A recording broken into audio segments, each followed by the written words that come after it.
Alter is like a place on Twitter na you can pretend to be anyone. You could be this hot chick from Laguna, or you could be this dude from LaSalle, and no one would even suspect a thing.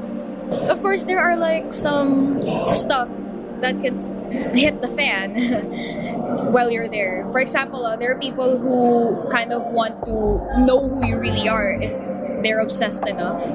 So they really kind of like dig into your posts, try to figure out your geolocation, try to find out the bits and pieces of your true identity. It's scary. Kasi, syempre, there are instances na nag-deactivate yung ibang users. They figured out the identity, tapos they would threaten exposing yung identity. Tapos binablackmail sila na parang alam pa na magulang mo na ginagawa mo to.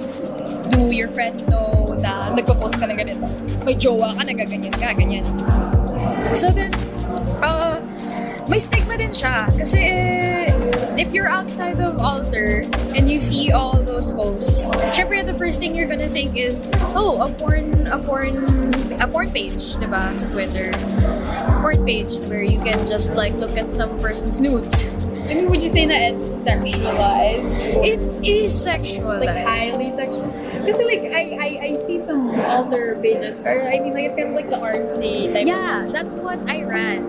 I ran like a really artsy Alter page na my followers, I had, get this it's really weird kasi when I signed in for the first time, nobody really notices you until you kind of like really expose yourself. Yung iba kasi they don't really look for people to hook up with. Oh, they're just looking for an outlet. Like, for the stress and stuff. Kasi ako, when I was using Alter, I was really stressed with my life. And I really kind of like, from a sick perspective, I really wanted a place to like seek validation. One of the bad experiences I've had being in Alter was the moment when someone kept asking about where I studied. I couldn't really expose that I studied somewhere within a certain vicinity. At one point, I forgot to turn off my location tag sa settings kasi Android ako. I forgot to turn it off, and then nakasulat dun yung geolocation, and at that time I was at Taft. And then I got on the MRT na to go home. And then while I was at the MRT, I was tapping my SIM cards. Someone messaged me, sabi niya, ikaw ba yung nasa Tito Cruz ngayon?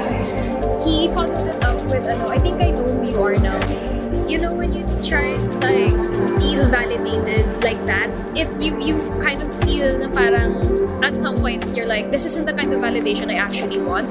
It's short term happiness. Gets mo ba? It's not something that you would want for a long time. Kasi if you think about it, it's really, really lonely.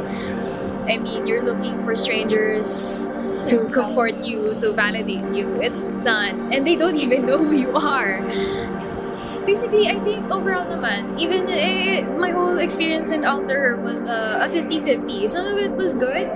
Actually, I remember most of it as good, and then some of it as bad. Because though good definitely like weighs over the bad, in my opinion. I guess that's it. If anyone's like wanting to join Alter, maybe if you're brave enough, you should give it a try.